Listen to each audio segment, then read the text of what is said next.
नमस्कार, आप देख रहे हैं देवभूमि दिन भर। मैं हूं आपके साथ कीर्ति बिंदल और बुलेटिन का आगाज महत्वपूर्ण खबरों के साथ कर रहे हैं। जानकी चट्टी खरसाली से यमुनोत्री तक रोपवे निर्माण का रास्ता साफ हो गया है। गुरुवार को मुख्यमंत्री कार्यालय में यमुनोत्री धाम रोपवे परियोजना के लिए एमओयू साइन किया गया है। पर्यटन विभाग, निजी निर्माण कंपनी एसआरएम इंजीनियरिंग एवं एफआईएल इंडस्ट्री के बीच एमओयू साइन किया गया है। इस मौके पर पर्यटन मंत्री सतपाल महाराज भी मौजूद रहे।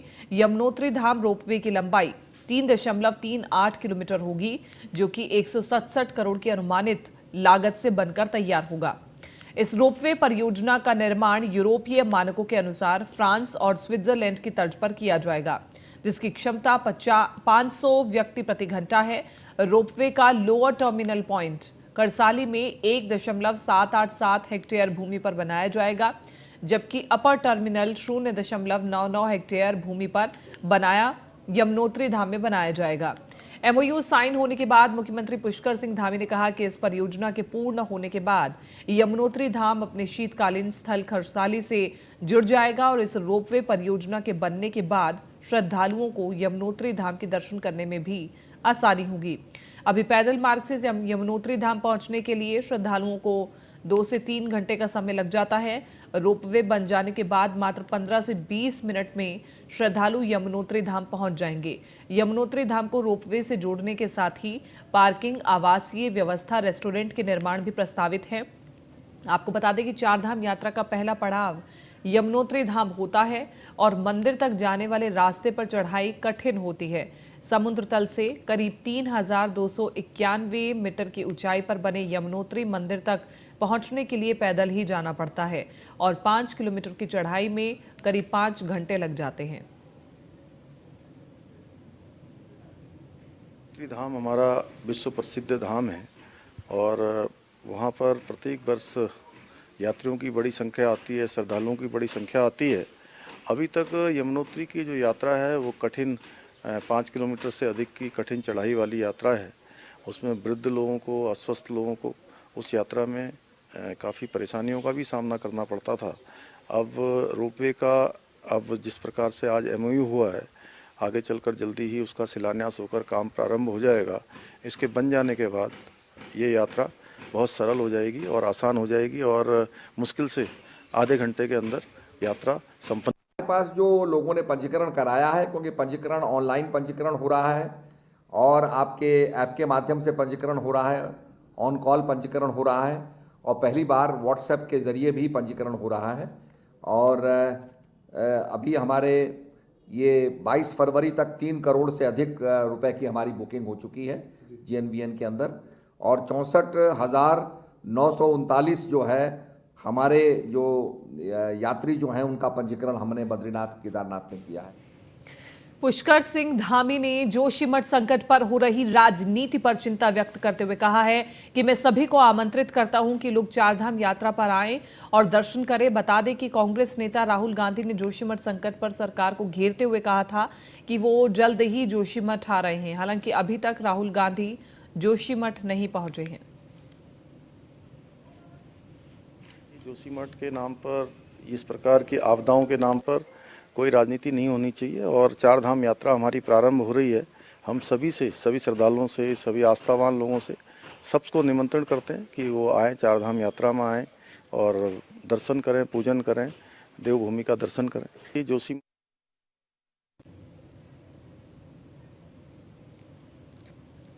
मुख्यमंत्री पुष्कर सिंह धामी ने हरीश रावत के उस बयान पर कटाक्ष किया है जिसमें उन्होंने कहा था कि महंगाई तेजी से बढ़ रही है और केंद्र अथवा राज्य सरकार कोई प्रबंधन नहीं कर रहे हैं। मुख्यमंत्री ने कहा कि देश का बजट राज्य हित, जनहित और देश हित में आया है। विदेशों में भी भारत सरकार के बजट की प्रशंसा हो रही है। ऐसे में रावत जी के आरोप सिर्फ एक चर्चा मात्र है। पूरे विश्व के अंदर जहाँ पूरे विश्व की अर्थव्यवस्थाएं गड़बड़ा गई हैं, चरमरा गई हैं, वहीं आज भारत की अर्थव्यवस्था 10वें स्थान से 5वें स्थान पर आ गई है। और भारत के अंदर जो व्यवस्था का मॉडल इस महामारी के बाद बना है, उस मॉडल को पूरी दुनिया सराह रही है। भारत का आम बजट आया है, पूरी दुनिया भारत के बजट की ओर अपनी नज़रें गड़ाई हुई थी कि भारत का बजट विश्व को क्या देने वाला है, तो हम समझ सकते हैं कि भारत तेज़ी से आगे बढ़ रहा है।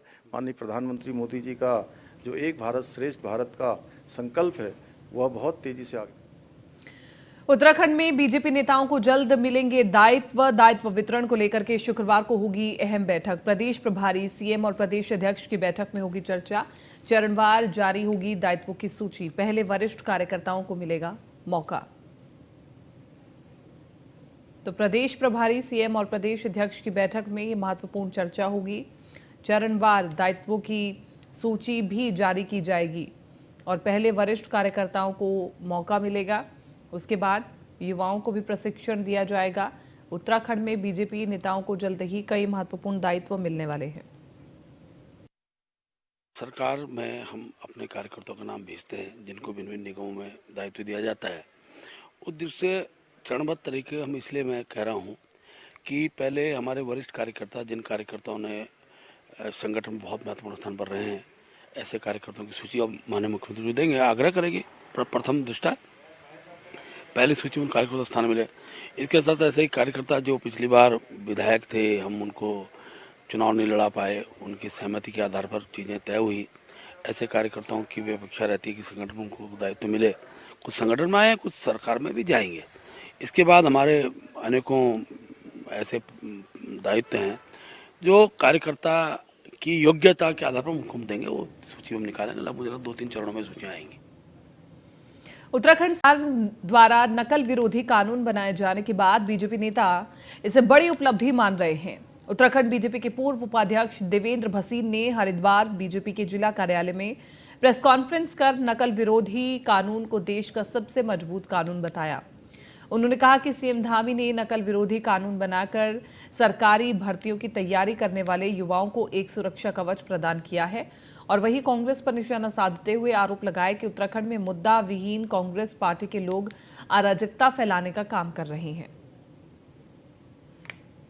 उत्तराखंड के युवाओं को आश्वस्त करते हैं कि नकल विरोधी कानून के माध्यम से जिस प्रकार से माननीय मुख्यमंत्री श्री पुष्कर सिंह धामी जी ने प्रदेश में मेहनत करके परीक्षाओं में बैठने वाले होनहार युवकों को एक कवच प्रदान किया है और उनको आश्वस्त किया है कि किसी प्रकार से भी अन्य कोई प्रयास नकल के या पेपर लीक करने के नहीं होंगे और अगर कोई ऐसा करेगा तो निश्चित तौर पर उसको कड़े से कड़ा दंड मिलेगा।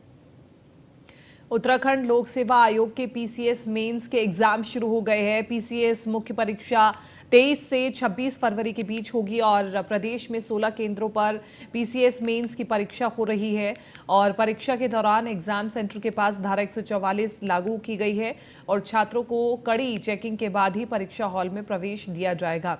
एग्जाम के दौरान अभ्यर्थियों पर सीसीटीवी से भी नजर रखी जा रही है और हर सेंटर पर पूरे परीक्षा का वीडियोग्राफी कराई जा रही है। हरिद्वार, हल्द्वानी और देहरादून के 16 सेंटरों पर परीक्षा हो रही है। हरिद्वार में परीक्षा के लिए 5 सेंटर बनाए गए हैं जिसमें 1716 छात्र छात्राएं परीक्षा दे रही हैं। बात देहरादून की करें तो 7 एग्जाम सेंटर पर 2213 छात्र छात्राएं परीक्षा दे रहे हैं। उधर कुमाऊं के लिए भी हल्द्वानी में 4 एग्जाम सेंटर बनाए गए हैं जिसमें 1707 बच्चे परीक्षा दे रहे हैं। वहीं परीक्षा को देखते हुए पुलिस प्रशासन की टीमें भी अलर्ट मोड पर हैं और प्रशासन ने अभ्यर्थियों को चेतावनी देते हुए कहा कि किसी भी गड़बड़ी पर तत्काल नए नकल विरोधी कानून के तहत कार्रवाई की जाएगी। मतलब बहुत ज़्यादा टफ भी नहीं था और इजी भी नहीं था, नॉर्मल था और ठीक है एग्ज़ाम। प्रिपरेशन में तो काफ़ी इफ़ेक्ट हुआ था क्योंकि बीच में काफ़ी सारी अनसर्टेनिटीज़ थी और एग्ज़ाम पोस्टपोन हुआ था, पर उसके बावजूद हिंदी का पहला पेपर था लैंग्वेज का, जो कि काफ़ी अच्छा हुआ है, अच्छा आ रखा था। एग्ज़ाम ठीक हुआ, व्यवस्था काफ़ी अच्छी थी पहले से। जैसे अभी हाल ही में कई सारे पेपर लीक हुए हैं, उनसे काफ़ी बेटर रहा है। व्यवस्था भी ठीक ही थी, पानी वगैरह मांगते थे तो मिल ही रहा था, बेंचेस भी कंफर्टेबल थी तो सब अच्छा था। उत्तराखंड का पहली बार देने के लिए आई हूँ मेंस, तो व्यवस्था वगैरह यहाँ पे सब ठीक थी, बाकी देखते हैं। कुछ ऐसा नहीं लगा कि कुछ फ्रॉड हो रहा हो, जैसा जनरली अभी चल रहा है, बहुत इशू चल रहा है कि फ्रॉड वगैरह का कुछ है, वैसा लगा नहीं, क्योंकि पूरा प्रॉपर सील्ड थे पेपर, प्रॉपर इंस्ट्रक्शन दिए गए टाइम टू टाइम। व्यवस्था अच्छी है एग्ज़ाम सेंटर पे, हमारे बैग्स जैसे आप देख रहे हैं रखे गए हैं प्रॉपर, और एग्ज़ाम अच्छा गया, पेपर जैसे एक्सपेक्टेड था वैसे ही आया। पूर्व मुख्यमंत्री त्रिवेंद्र सिंह रावत का कहना है कि गैरसैंण को उनके कार्यकाल में ग्रीष्मकालीन राजधानी बनाया गया था, जो एक कदम था। अब सरकार को उसको स्थायी राजधानी बनाने के लिए आगे बढ़ना चाहिए। वहीं अल्मोड़ा से बीजेपी सांसद अजय टमटा ने कहा कि बीजेपी सरकार राजधानी को लेकर गंभीर है, इसलिए सरकार द्वारा अनेक कार्यक्रम गैरसैंण में किए जा रहे हैं और स्थायी राजधानी गैरसैंण बननी चाहिए, पर इसके लिए सभी राजनीतिक दलों को आगे आना चाहिए। लिए थे, उसके बाद उस पर कमेटी का गठन करने के बाद सभी के निर्णय के बाद हम आज भी जिस प्रकार से राजधानी के विषय को लेकर के हम गैरसैंण पे हमारी कार्यक्रम चल रहे हैं, हमने विधानसभा का भी संचालन कर रहे हैं, हम कहीं भी पीछे नहीं हैं। हम हर दृष्टि से राज्य के पर्वतीय संकल्पना के आधार पर खड़े राज्य पर कल्पना करने वाले लोग हैं और इसलिए जो भी हम सब लोग संयुक्त मिल करके सारी सोच के अनुसार ये निर्णय। जब मैं मुख्यमंत्री था तो मैंने उसके ग्रीष्मकालीन राजधानी की घोषणा ही नहीं की, बल्कि उसका गजट नोटिफिकेशन भी हो गया और साथ ही उस क्षेत्र के विकास के लिए, यानी कि राजधानी क्षेत्र के विकास के लिए एक पैकेज की भी घोषणा की थी। तो मुझे लगता है कि उसको आगे बढ़ा। लक्सर के रायसी क्षेत्र में निजी शिक्षण संस्थान परिसर में बीजेपी की ओर से जिला मंडल कार्य समिति की बैठक बुलाई गई, जहां संगठन के मंडल अध्यक्ष मनोज पवार, महामंत्री एडवोकेट राजेश सैनी समेत मंडल प्रभारी और समिति के तमाम सदस्य शामिल हुए। बैठक की शुरुआत गरीब कल्याण संकल्प हमारा की थीम से की गई और वहीं इस बैठक में खानपुर विधानसभा क्षेत्र के पूर्व विधायक कुंवर प्रणव सिंह भी पहुंचे, जहां उन्होंने कार्यकर्ताओं को आगामी चुनाव को लेकर पार्टी की रणनीति बताई और उस हिसाब से कार्य करने के निर्देश दिए। सबसे बड़ी राजनीतिक पार्टी पूरे विश्व की हमारी भारतीय जनता पार्टी है और हमारे प्रदेश में, जनपद में और मंडल में जो नवगठित कार्यकारिणियां हैं, उनकी मंडल कार्यकारिणी की जो सभाएं गठित हो रही हैं। क्यों? अनुशासित पार्टी है और जितने हमारे सदस्यों को सम्मान दिया है पार्टी पदाधिकारी बना करके, प्रदेश स्तर पे, जनपद स्तर पे, मंडल स्तर पे, उन सबको एक बार रिकंडीशन। उत्तराखंड में गर्भवती महिलाओं की सुख सुविधाओं के लिए स्वास्थ्य विभाग जल्द प्री बर्थ सेंटर की व्यवस्था करने जा रहा है। स्वास्थ्य सचिव डॉक्टर आर राजेश कुमार का कहना है कि महिला कल्याण एवं बाल विकास विभाग द्वारा राज्य में चल रहे वन स्टॉप सेंटर को प्री बर्थिंग सेंटर के तौर पर चलाया जाएगा, जिसकी विभाग से अनुमति मिल चुकी है और एनएचएम का जो सप्लीमेंट्री बजट है उसमें भारत सरकार से फंड की मांग की गई है, ताकि जल्द ही वन स्टॉप सेंटरों की प्री बर्थिंग सेंटर के रूप में चलाया जाए, ताकि गर्भवती महिलाओं को अस्पताल में ये सुविधा उपलब्ध हो सके। महिला एवं बाल विकास विभाग के माध्यम से वन स्टॉप सेंटर संचालित हो रहे हैं। हमने एक प्रस्ताव इस डिपार्टमेंट को भेजा था कि जितने भी वन स्टॉप सेंटर्स हैं वो प्री बर्थिंग सेंटर्स के तौर पे भी काम कर सकते हैं। Women and child development department से प्रस्ताव की स्वीकृति हमें मिल गई है, तो इसी के क्रम में हम लोगों ने हमारा जो सप्लीमेंट्री बजट है एनएचएम का, उसमें ये भारत सरकार से अनुरोध किया है कि इसके लिए फंड्स हमें उपलब्ध कराया जाए। तो जितने भी हमारे वन स्टॉप सेंटर्स हैं सभी 13 जिलों में, ये सभी one stop centres pre berthing centre के तौर पे ये काम करेंगे और जो गर्भवती महिलाएं हैं जो डिलीवरी के लिए आती हैं टेस्ट वगैरह कराने और फिर उसके बाद फिर उनको थोड़ा दूर जाना पड़ता है गाँव में, तो वो यहाँ आके रह सकते। उत्तराखंड में 15 फरवरी से फायर सीजन शुरू होने के साथ ही वन विभाग के अधिकारी, वनकर्मी, वन्य जीवों और वन संपदाओं को आग से बचाने को लेकर सतर्क हो गए हैं। इसी को लेकर के वन विकास निगम हल्द्वानी के डीएसएम अनिल कुमार की अगुवाई में क्षेत्र के सभी डिपो इंचार्जों ने क्षेत्र के डिपो संख्या 1 में मॉक ड्रिल का प्रदर्शन किया और साथ ही आग से बचाव के संबंध में मौजूद अधिकारियों और कर्मचारियों को विस्तार से जानकारी दी। मतलब 15 फरवरी से जो है फायर सीजन शुरू हो जाता है, तो उसी के परिप्रेक्ष्य में हमारे जो वन निगम द्वारा जो है पूर्ण रूप से तैयारी कर ली गई है। हमने जितने भी, जैसे हमारी प्रत्येक डिपो में होंडा पंप है, उनको सारा रिपेयर करा के चुस्त दुरुस्त कर दिया है।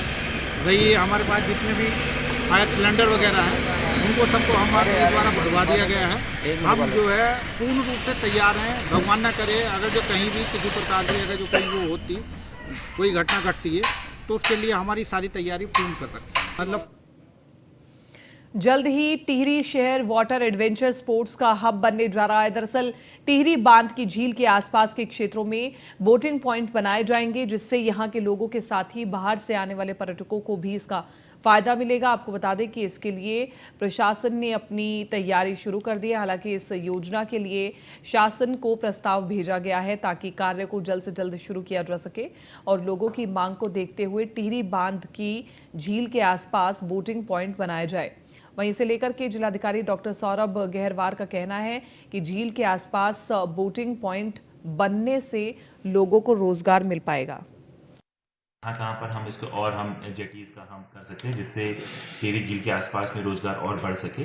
और साथ ही साथ में जो हमारे कोटी कॉलोनी में जो मुख्य एक मांग थी कि जेटी की साइज़ बढ़ाई जाए, उसमें भी प्रस्ताव हमने बना लिया है। शासन को भी हमने इसको प्रेषित कर दिया है और हम जल्द ही उसकी कार्रवाई करेंगे। मौसम में आ रहे बदलाव का सेहत पर विपरीत असर पड़ रहा है और सरकारी अस्पतालों में बड़ी संख्या में मरीज पहुंच रहे हैं, जिससे स्वास्थ्य विभाग की मुश्किलें भी बढ़ने लगी हैं। वहीं देहरादून के सीएमओ संजय जैन का कहना है कि बदलते मौसम के चलते चुनौतियां जरूर बढ़ी हैं, लेकिन लोगों को बेहतर सुविधाएं मुहैया करा करके विभाग पूरी तरह से इस समस्या से निपटने की कोशिश कर रहा है।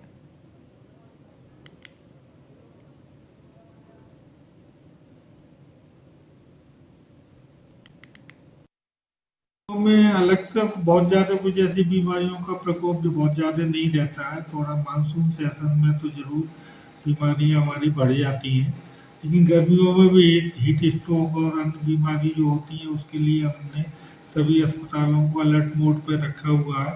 और गर्मियों में जनरली जो बीमारी रहती है उनके लिए पर्याप्त मात्रा में दवाइयाँ उपलब्ध रखने के निर्देश सभी अस्पतालों को मेरे द्वारा उसमें दी। कोटद्वार पुलिस ने एक तस्कर को 20 ग्राम अवैध स्मैक के साथ गिरफ्तार किया है और बरामद स्मैक की कीमत अंतर्राष्ट्रीय बाजार में लगभग 3 लाख रुपए बताई जा रही है। आपको बता दें कि फिलहाल पुलिस ने आरोपी के खिलाफ एनडीपीएस एक्ट के तहत मामला दर्ज कर कार्रवाई शुरू कर दी है।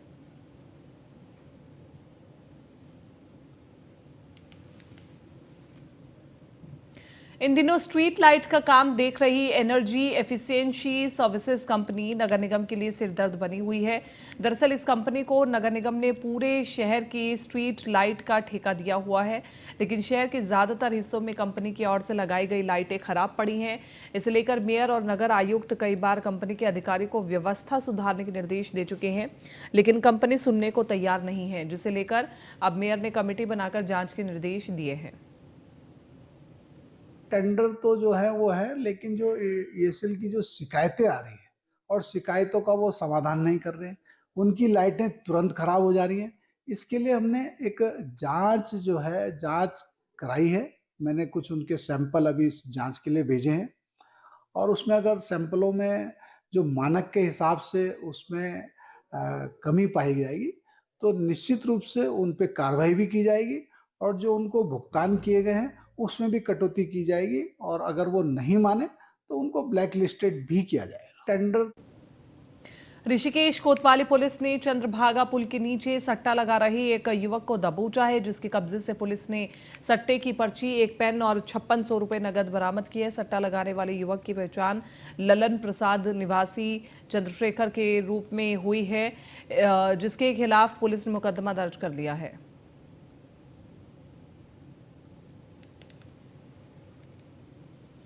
ऋषिकेश आबकारी विभाग की टीम ने चेकिंग के दौरान एक कार से 100 लीटर कच्ची शराब पकड़ी है और शराब तस्करी के आरोप में 3 लोगों को भी गिरफ्तार किया गया है, जिनके खिलाफ मुकदमा दर्ज कर लिया गया है।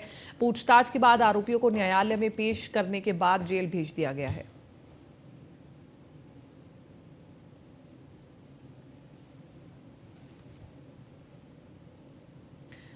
और इसी के साथ साथ आगे बढ़ रहे हैं। पौड़ी नगर पालिका का एक और कारनामा सामने आया है। पौड़ी में उस व्यू पॉइंट को तोड़वा डाला गया जो कि पहले बेहतर हालत में था और इस व्यू पॉइंट को तोड़वा करके फिर से व्यू पॉइंट का निर्माण करवाया जा रहा है, जिससे सरकारी धन का दुरुपयोग किया जा सके। और स्थानीय लोगों ने नगर पालिका की कार्यशैली पर सवाल उठाए हैं और वहीं नगर पालिका के अधिशासी अभियंता की माने तो उनको इसकी भनक तक नहीं लगी और मामला अब उनके संज्ञान में आया है। वहीं जिलाधिकारी ने भी इस प्रकरण में अधिशासी अभियंता से रिपोर्ट मांगी है।